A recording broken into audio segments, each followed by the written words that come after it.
Hello friends, welcome to my channel kids story bag.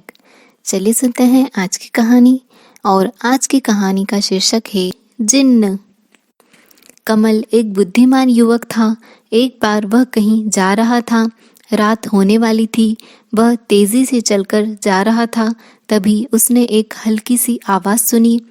कोई कह रहा था, बचाओ बचाओ मुझे बाहर निकालो, बचाओ बचाओ मुझे बाहर निकालो। कमल ने इधर उधर देखा, उससे कोई दिखाई नहीं दिया। वह आगे जाने लगा। तभी वही आवाज फिर आई। कमल ने ध्यान से देखा तो उसे पेड़ के नीचे एक बोतल पड़ी हुई दिखाई दी। उसे लगा कि आवाज बोतल के अंदर से आ रही है। कमल ने बोतल को उठाकर देखा। उसके अंदर उसे एक छोटा सा चेहरा दिखाई दिया।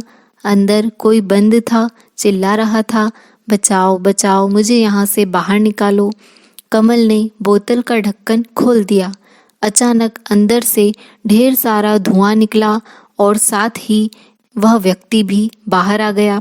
बाहर निकलते ही उसका आकार बहुत बड़ा हो गया। उसने कमल से कहा, मैं एक जिन्न हूँ। कई वर्षों पहले एक दुष्ट जादूगर ने मुझे इस बोतल में कैद कर दिया था। अब मैं आजाद हो गया हूँ। मुझे बहुत भूख लगी है। अब मैं तुम्हें खाऊंगा। यह सुनकर कमल थोड़ा घबराया, लेकिन उसने जिन्न को पता नहीं लगने दिया कि उसे डर लग रहा है। उसने जिन्न से कहा, तुम मुझे बेवकूफ़ नहीं बना सकते। ज़रा अपना आकार तो देखो और यह बोतल देखो। तुम इतने बड़े होकर इस बोतल के अंदर भला कैसे आ सकते हो?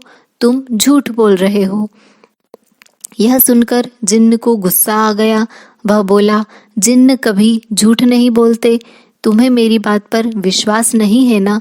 ठीक है, मैं तुम्हें दिखाता हूँ कि मैं इस बोतल के अंदर जा सकता हूँ। ऐसा कहकर उसने अपना आकार छोटा किया और धुआं बनकर बोतल के अंदर चला गया। कमल तो यही चाहता था। उसने झट से बोतल का ढक्कन वापस लगा दिया।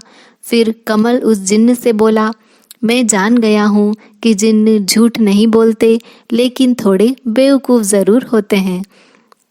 अब तुम यहीं रहो इसी बोतल के अंदर। कमल ने वह बोतल एक पत्थर से बांधी और समुद्र में फेंक दी।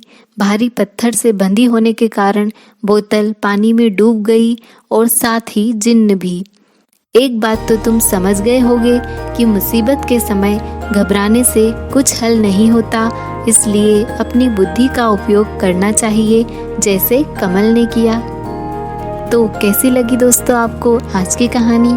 चलिए मिलते हैं अगली कहानी के साथ अगले वीडियो में। Thank you.